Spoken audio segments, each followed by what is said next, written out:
Warning: all views expressed in this video are from the creator and do not represent the opinions of any other company or individual. Content shown within is intended for entertainment purposes only, and no infringement is intended. Enjoy!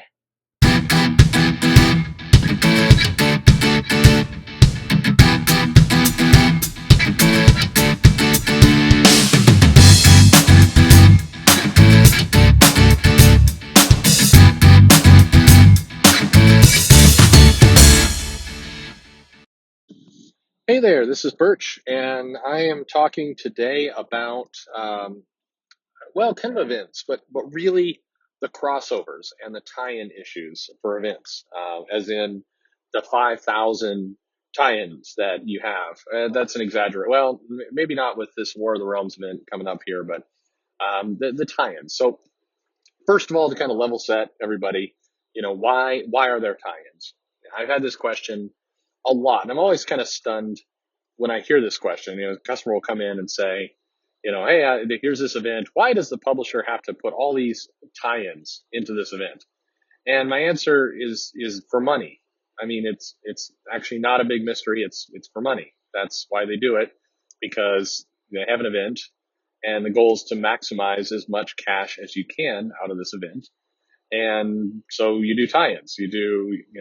And the publishers will dress this up a lot with, the tie-in is not there for money. It's there to give more depth to the story and provide more flavor and go beyond the pages of the event. We didn't have enough time to tell this really important story about the time, Howard the Duck met an elf from one of the realms, and you couldn't put that into the main story. So we need this tie-in to give more to the fans. Well, I mean, okay, that's nice. That's good marketing. But the reality is, it's sales. That's what it is. It's just sales. So, um, I don't know that it's more complicated than that. I think the question becomes, how many tie-ins are too many tie-ins? And the answer is, as many that will sell is the right number, and maybe a little bit more than that, because the comic publishers are going to sell the event to the stores. They're selling it to the fans, certainly, but really the target is the stores. And what they want to do is try and set the hook in with the stores that says, hey, this event's going to be really popular, and you're going to sell it, and you're going to have the ability to get some additional sales for you. No, you want some of that greed too. Like, you want some of this sweet cash as well. So you better order big. You order big on this event. And, I've heard this rule of thumb given out by DC in the past, and Marvel has their own, I know, at various times of, if you have an event title, you want to order at least 50% of your numbers for the event title for the core tie-ins, and 25% for the more auxiliary tie-ins. And that is an interesting rule of thumb that sort of worked in the past if you combined it with kind of the character in the tie-in. So if you've got, say, an event and it's Wolverine, and Wolverine's going to tie in, then you have a pretty good sense of, you want to take your sales of Wolverine, you want to boost them up by maybe 50% if you've got a really powerful event. If you've got a character like, who do I want to pick on here? If you've got a character like Moon Girl, which is, I maintain, much to the chagrin, I think, of a lot of people on Twitter, I think it's a great title.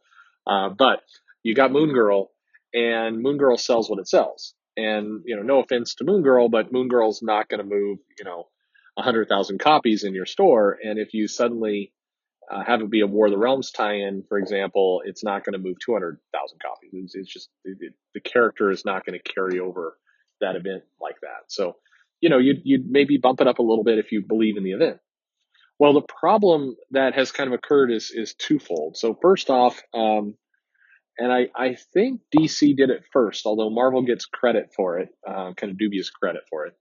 But the tie-ins started becoming split. So you'd have the core event, and then you have brand new tie-ins, brand new number one issue tie-ins. So you have like Fear Itself, and then you have Fear Itself Wolverine number one, and then you may also have Wolverine number 68, and that is also a tie-in event. So you start to really fragment what they're doing. And so the logic behind that was, hey, more number ones and number one sell, and some dumb suckers are coming to the shop and just looking for the number one and then buying it because they're cheap and all they see is numbers.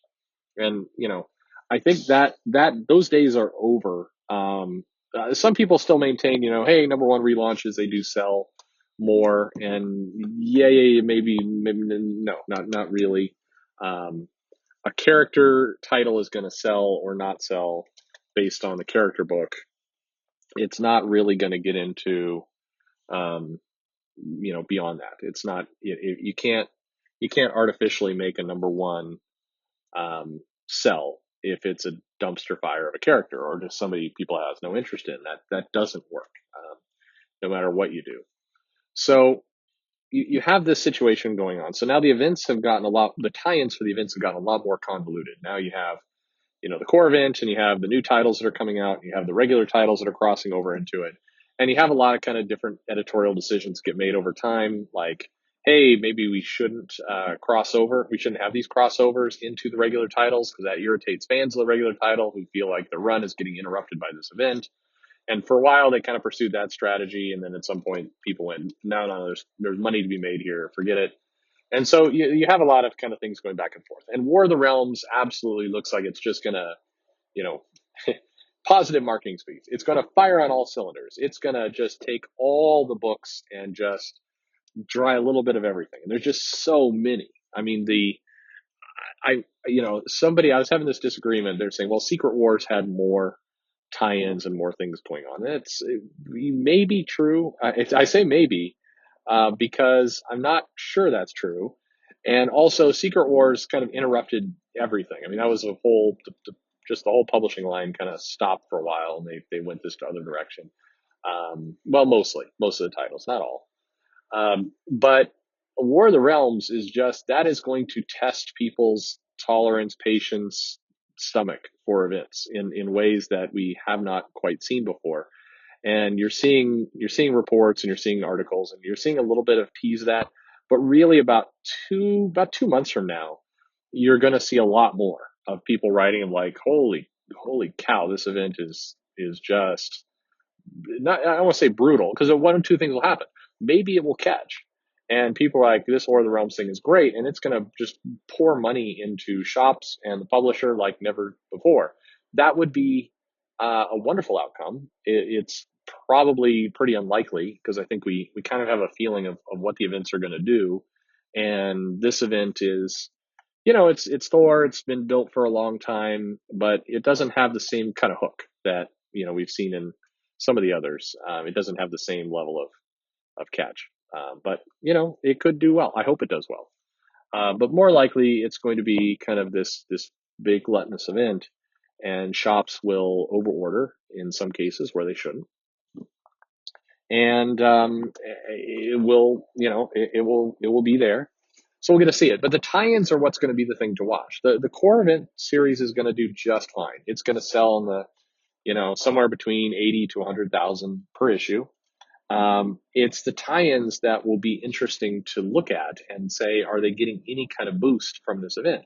And I guarantee you, and I know from talking to some people within the company, that there is some definite kind of litmus test stuff going on here, because if they do the tie-ins, and the tie-ins have some arbitrary number like 5% gain, and that's it, then there's going to be some discussions around strategy. Do we want to live in kind of a more of an ever event world because we need that 5%, or are we going to cannibalize that boost or not? If the titles that tie in get a 25 to 40% boost, and the stores don't yell out the other end that nobody's buying them, they ordered but nobody bought them, and it ran them into ruin, then I think you will see Marvel kind of really embrace almost a Netflix like strategy of having almost the ever event. So you'll have kind of more orchestration of kind of these big things going on all the time, and